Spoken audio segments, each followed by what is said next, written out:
Alhamdulillah Al-Fattahil Jawadil Mu'in ala tafaqquhi fiddin man ikhtarahu minal ibad asyhadu an la ilaha illallah wahdahu la syarika lah syahadatan tudkhiluna daral khulud wa asyhadu anna sayyidana Muhammadan abduhu wa rasuluh sahibul maqamil mahmud Allahumma salli wa sallim wa barik ala sayyidina Muhammad salatan wa salaman wa barakatan nafuzu bihinna yawmal mi'ad amma ba'du fa ya ayyuhal hadirun usikum wa nafsi bitaqwallah wa ta'atihi la'allakum tuflihun wasma'u ma qala rabbukum la'allakum turhamun a'udzu billahi as-sami'il 'alim minasy syaithanir rajim innal ladzina amanu wa 'amilus sholihati ulaika hum khairul bariyah shadaqallahul 'adzim. Hadirin jamaah Jumat Masjid Ar-Rahman yang dimuliakan Allah, insyaallah beberapa hari lagi kita akan memasuki bulan Rajab. Setelah Rajab, Sya'ban, lalu Ramadannya. Terasa waktu begitu cepat berlalu. Dalam tiap khutbah, khotib diwajibkan berwasiat dengan takwa. Dalam setahun itu ada 48 minggu. Berarti jika kita sehat selama setahun, kita mengikuti 48 kali Jumat. Dan tentu kita sudah paham apa yang disebutkan oleh para khatib tentang takwa. Tetapi mungkin saja di antara hadirin sekarang yang hadir ada yang belum paham apa sih takwa itu. Apakah kita sebagai muslim bisa langsung disebut bertakwa? Itu yang jadi masalah. Artinya sebenarnya untuk takwa itu ada proses, dan mungkin tidak setiap orang Islam mengetahui prosesnya. Jadi tidak serta-merta begitu mengaku muslim langsung dicap sebagai orang yang takwa oleh malaikat. Tidak demikian. Dan orang yang paling takwa itu adalah Nabi Muhammad sallallahu alaihi wasallam. Sehingga Allah memujinya dalam Al-Qur'an. Inna akramakum indallahi atqakum. Sesungguhnya yang paling mulia di antaramu menurut Allah adalah yang paling takwa. Itu Nabi maksudnya. Demikian tafsir ayat tersebut. Walaupun kita dianjurkan untuk bertakwa seperti Nabi, tetapi mungkin tidak akan 100% sama dengan Nabi ya. Setidaknya kita bisa mengambil tingkat minimal. Jadi takwa itu tergantung amal dan ilmunya bertahap-tahap. Dan tahap takwa paling rendah, maksudnya tahap awal ya. Ketika orang mau bertakwa, maka dia mengambil tahapan ini. Dia harus memahami makna dari kalimat la ilaha illallah. Karena takwa itu adalah perpaduan antara iman dan amal soleh. Iman itu bagian batin, bagian hati. Dan minimalnya iman itu adalah memahami makna la ilaha illallah, di mana makna itu sudah dijelaskan oleh para ulama. Ada 41. Jadi dari lafaz la ilaha illallah itu minimal ada 41 sifat yang harus menjadi akidah kita sebagai seorang muslim. Yaitu 20 sifat wajib bagi Allah, 20 sifat mustahil, 1 sifat jaiz. Jadi 41 itu pun harus ditambah dengan dalil agar tidak ragu-ragu.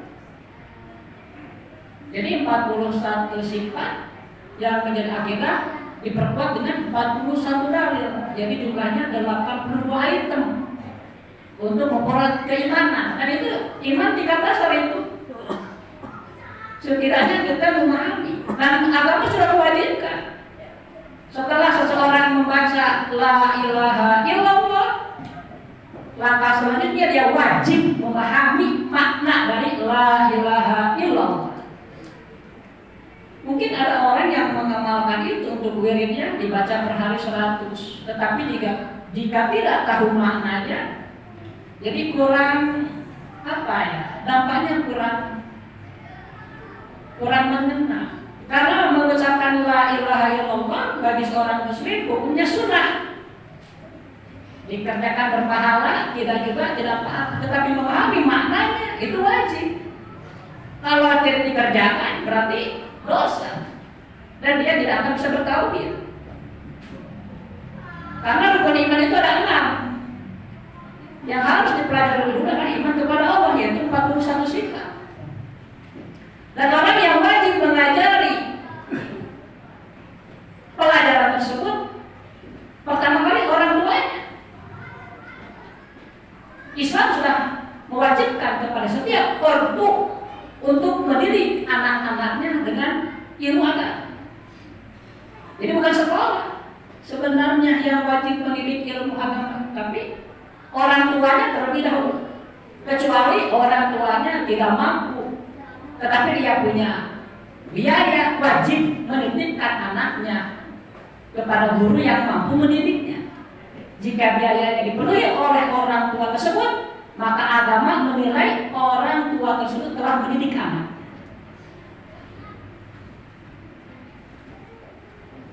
Jadi pendidikan di sini merupakan proses.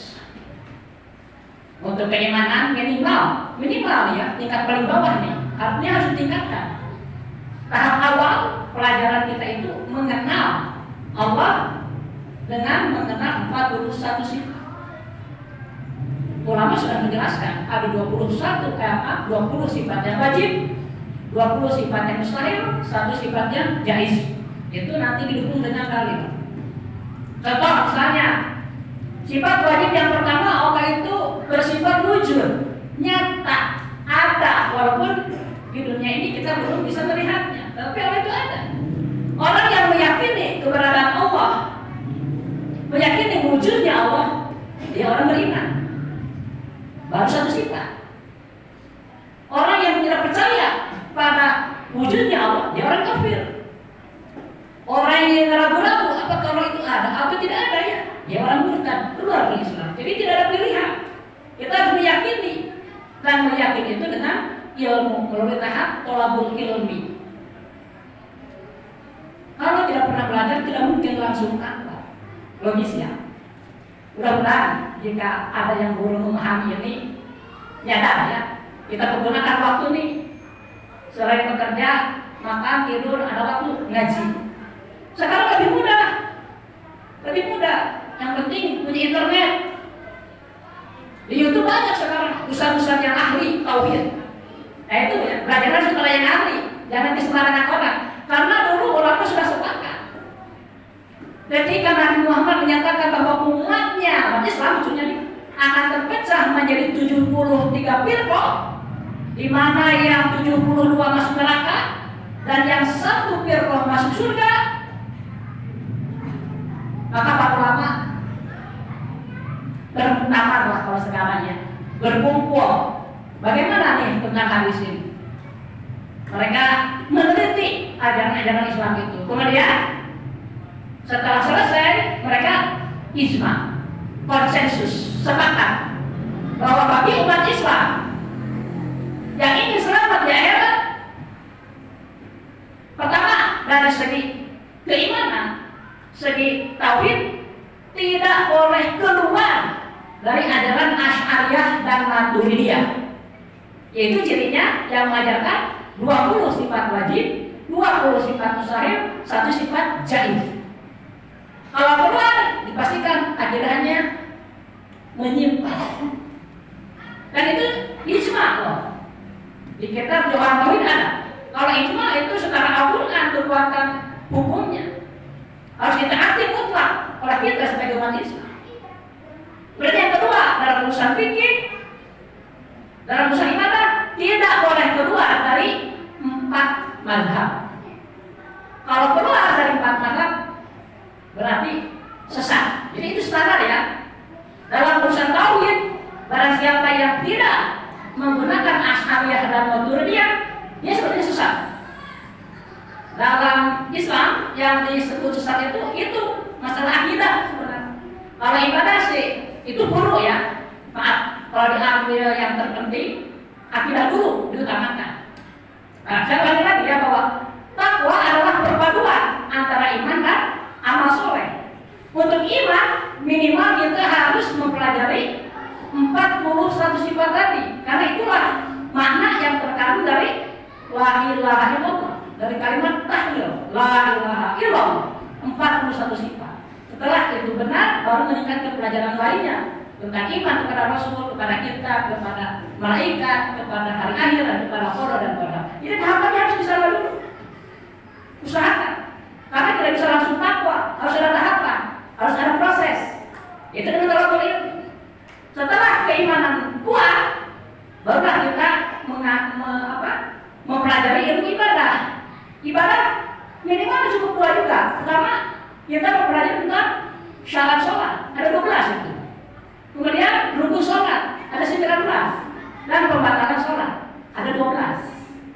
Setelah itu dikuasai, bisa diamalkan, kemudian dia wajib mempelajari ilmu tajwid. Karena dalam sholat, ilmu wajib dipakai. Dari mulai takbiratul ihram sampai salam harus pakai tajwid. Jika tidak, sholatnya mandut. Itu ya. Jika ingin takwa, tahapannya pertama kuasai ilmu tentang 41 sifat Allah. Setelah itu kuasai ilmu fikih, minimal ilmu fikih sholat, tentang syarat sholat, rukun sholat, dan pembatalan sholat. Syarat rukun harus dikerjakan, pembatalan dijauhi. Dan yang ketiga, ilmu tajwid. Karena kita harus tahu yang kita baca itu segi mahrajnya, sifat lazimnya, dan sifat aribinya. Itu yang dimaksud dengan ilmu tajwid. Coba perhatikan, banyak orang-orang yang tidak memperdalam ilmu tajwid, ketika sholat itu mereka salah mengucapkan. Contoh ya, yang paling gampang nih, dari ruku untuk i'tidal, kebanyakannya sami Allah, pakai hamzah itu. Sami Allahu liman hamid. Harus pakai ain. Sami'a. Sami Allahu liman hamid. Di situ dia sudah banyak yang salah. Itulah ruginya kalau orang tidak belajar. Semoga bermanfaat. Barakallahu li wa lakum.